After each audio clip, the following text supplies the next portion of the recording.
Yeah, hi everybody. It's Scott Taylor, General Manager of Strategy and Growth at AlphaCert. And with me is Stephen Huppert. Today we just want to talk about some of the key themes and topics that were covered off at the recent IBRC conference in Sydney. Thanks very much, and it's good to be with you, Scott. So we're going to be talking about the 7th Annual Investment Operations Challenges Conference. There was about 100 people from all over Australia and New Zealand, and we really drilled into a lot of the key issues affecting the industry at the moment, and also some interesting look at some of the emerging trends. So if we think about the current challenges that are being faced by investment operations teams, what are the few that came to mind, Scott, reflecting back on the conference? Well, there's a number of different topics that were sort of covered off, and the good thing about the conference is the broad nature of the discussions, which I found really, really valuable. I think if I reflect back on David Travis, his initial keynote that he did just to kick things off, covered off a number of topics there that has a big impact on investment operations, including increasing regulatory scrutiny on the industry, the market volatility, risk management frameworks, also the importance of actually having, operational resilient systems, and cross-border operations complexities. They were all sort of topics that were sort of covered off in that initial keynote, and it really set the foundation, I think, for the 2 days of discussions. Yeah, so David Travers is the CEO of the Australian Custodial Services Association.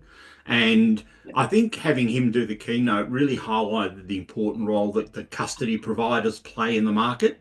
And it's the Yeah, relationship between the asset owners and the custody providers is a critical relationship in the whole world of investment operations. yeah, And you commented on operational resilience, and I agree that was a really common theme through a lot of the conversations.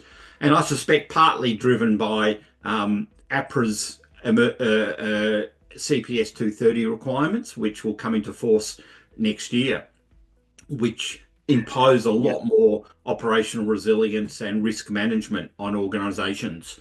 Um, in terms of operational resilience, what were some of the interesting comments that came through, do you think? I think there's cybersecurity was a Yep. key topic, and the evolution of cybersecurity, and I guess the risks that pose in the environment and the Mm. industry. I also think the common theme there is for service providers too. Like we consider ourselves as a service provider, so we've got a role to play in ensuring we are ready for that CPS 230 and to support our customers. I think for you know the funds are going to be ensuring that with the risks out there at the market that they can display good BCP plans. Mm. They've got good governance with their service providers. Also, the ongoing. It's not just a matter of saying you've got a policy document, but you've got to regularly test that BCP plan. Also, it's a combination of people, process, and systems. Mm. So just ensuring that you've got robustness and good governance and good data integrity right across the fund is going to be really, really important. Yeah, And boards have got a big play to that as well. yep. Yeah, no, I think that's really important. And that again, coming back to the relationship between the fund asset owner and the outsourced provider, I think is going to be critical. And one of the things that CPS 230 is bringing is a much more detailed look at what your providers are doing, and not just your immediate provider, but fourth, fifth, and sixth parties, even that real look through. And that's causing a lot of rewriting of contracts at the moment, and a lot of Yeah, thinking. And to your point about testing the policies and testing the controls that are in place. I think we're going to be seeing a lot more focus on attestation. How do I know that my service provider, whether it's a data yeah. management platform like AlphaCert or a custodian, is doing what they say they're going to be doing? And we're going to get a lot more of that attestation needing to come through. Yeah, 100%, Stephen. I think that you're right around the contractual side too, and the need for good governance at a provider level. So, one of the things that we do at AlphaCert, and it's part of our contracts, is we ensure we catch up with our customers, depending on size, but most customers we will talk with weekly, but we have formal reviews on a really periodic basis, and that's to focus on, it's to focus a lot on what we've done well, but also what we can improve on, and also risks that are out there. So it's really important that service providers and the funds work together on CPS 230. And one of the other themes that came up was the amount of additional work required by operational investment operations teams to meet the demands of the front office, to meet the demands of the regulator, to meet the demands of boards. As you say, boards are getting more involved in what's going on, and the need to try and be more efficient. What were your thoughts on some of the conversations about doing more with less and the efficiency drive, and how can we get smarter about the way we do things? I think the underlying theme that came out of that particular topic was it's not just any one thing. It's a combination of people, process, and systems.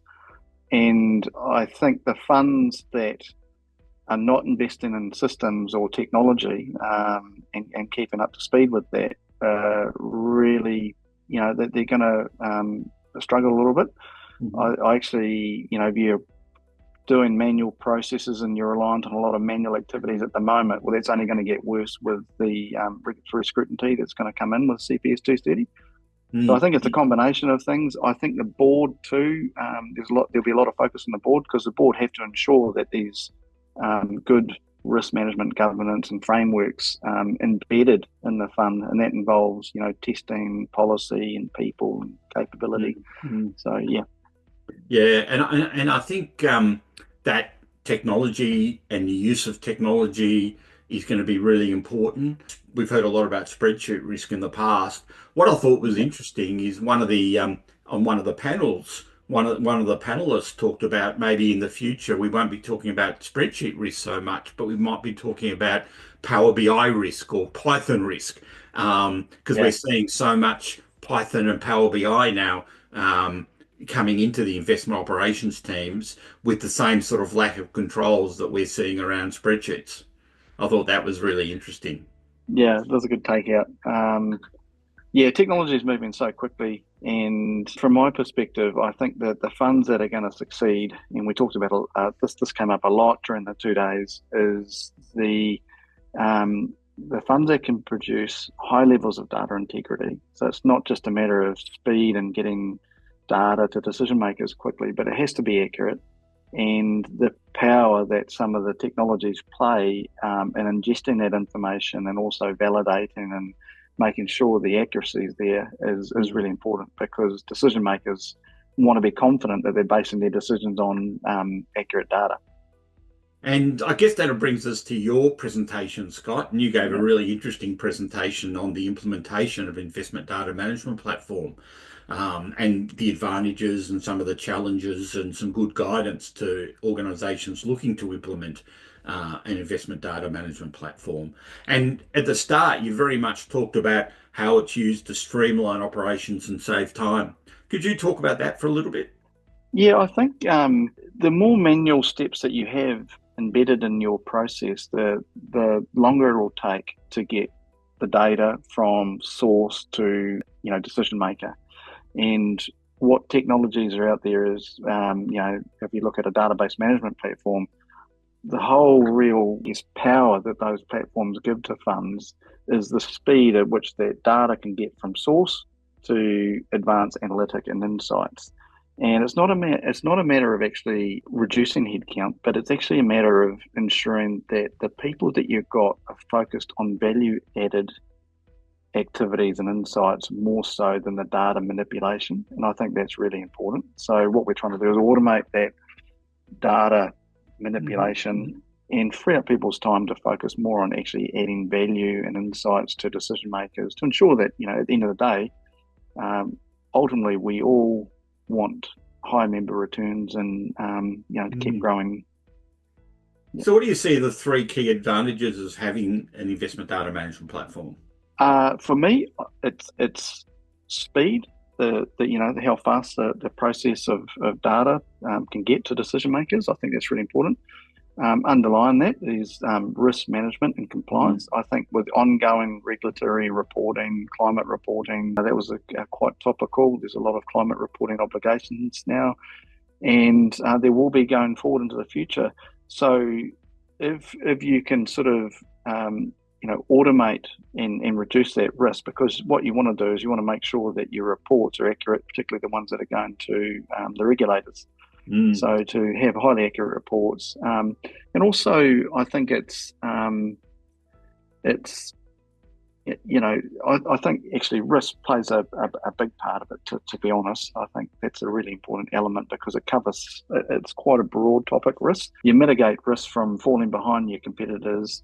You mitigate risk from inaccurate data. You mitigate risk actually from losing core people. And at the moment, it's a real tight labour market as well. There's highly talented people out there that want to be focused on actually working on insightful activities. They want to enjoy their work, and I think if you can give them some insightful work as opposed to just manipulating data, well then that'll help retain staff as well. That's a really good point, that last one. Yeah. So if I'm an organisation, say mid-sized fund manager or super fund, how do I get started? It's all a bit overwhelming, really. Yeah, I think the larger the funds, the likelihood that they're going to have more capital to throw at significant programs of work, and that's that just happens. I think if you're a small to medium-sized fund, the key thing is just to get started, and the levels of maturity will vary. So, for instance, there will be a lot of the super funds are probably quite advanced in their data maturity because they've spent a lot of time investing in systems and people for some time. But a lot of the funds at that sort of $1 to $20 billion mark, who may have been used to running their funds on spreadsheets and reliant on key people for so long, what they will do is they will start to get to a point where actually it's starting to get quite painful because they're growing so fast and they can no longer just, if somebody goes away on holiday, it really causes a bit of pain. And what they need to do is actually they need to hire more people, and that just you have to keep hiring people, or you start to invest in technology. And I think that's, when you get to that stage, technology plays a very, very key part in ensuring you've got efficiency driven into your organisation. So have you got some tips for the successful implementation of an investment data management platform? Yeah, I think that the real key thing there, Stephen, is to, I guess, initially what I would do is we've got a data management maturity model on our website. It's a simple 10-question tool that will give you quite a pretty good indication of where you are on that AlphaCert data maturity model. So I'd recommend anybody just to download that, and also it's free, and just to get a gauge of where you're at. And from that point, you can look at, I think, your broader target operating model, and that usually is quite good if you've got some external support to help with that. A number of good providers out there, including, we do that as well, but there are a number of good companies out there that would come in and facilitate and help with actually working out where it is you want to be. So, it could be a 3-year program of work, and then you could break that back into chunks in terms of, okay, in year 1, let's set ourselves a goal, and we're going to focus on this sort of initial project to deliver quick value in year 1. And it might be just getting started with implementation and getting a base data management platform installed and ingesting the data, and then pushing that data to downstream reporting tools. That's a really good starting point. And then from that, you can actually build a number of different use cases out as well. And I guess that's really good advice. And I guess that key of just getting started is really important, and having a strong delivery management focus with a proper steering committee, the BAs in place, those sort of things. Yeah, 100%, Stephen. What we've learned is from our implementations that we've done, having a senior BA that doesn't just have the BA discipline, but it actually, the BA understands investment data is very critical. So, to get those files and understand the data and the files that are coming into the platform, and be able to set that piece up is very, very, very important.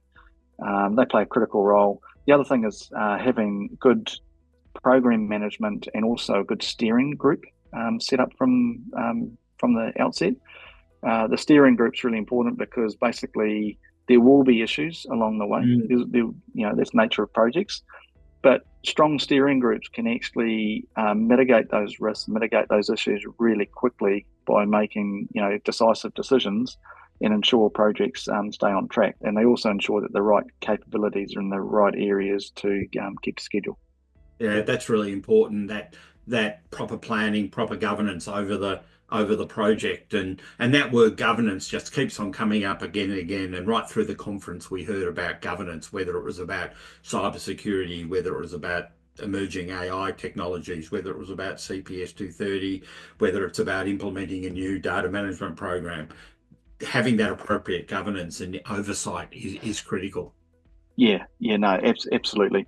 And I think the real successful projects, Stephen, are really there's a partnership mindset right from the outset. So it's effectively, if you're going to partner with a data management service provider, it's a long-term partnership. So you need to ensure that you're selecting well, and effectively there's a joint focus on delivering value very quickly. So we operate an agile delivery methodology at AlphaCert, and the intent there is to make sure that we can deliver value within the first 6 to 10 weeks of an implementation. So that is our focus. So we've got there's normally a business case that is set up that drives the project, and there should be our focus really is to deliver value in year one, to be honest. And I really like the way in the presentation you rounded it out by coming back to people, processes and systems, and that you can't have one without the other. Yeah, absolutely. I think a lot of the topic, we spoke a lot of AI, that sort of popped up a little bit, quite a bit over the course of the conference, and also cybersecurity. So the key themes. And I think what it comes back to, and what we all learnt, Stephen, was that it's not a case of any one thing. So, AI is going to be part of our futures. There's no doubt about that. But there's still going to be a reliance on people to, make those decisions and be part of the process, I think, for the foreseeable. I don't think we're going to let AI just sort of run right and not be, not have humans involved. I don't think people are quite there with letting planes fly by themselves, and I think that's going to be the same with investment decisions for a while yet.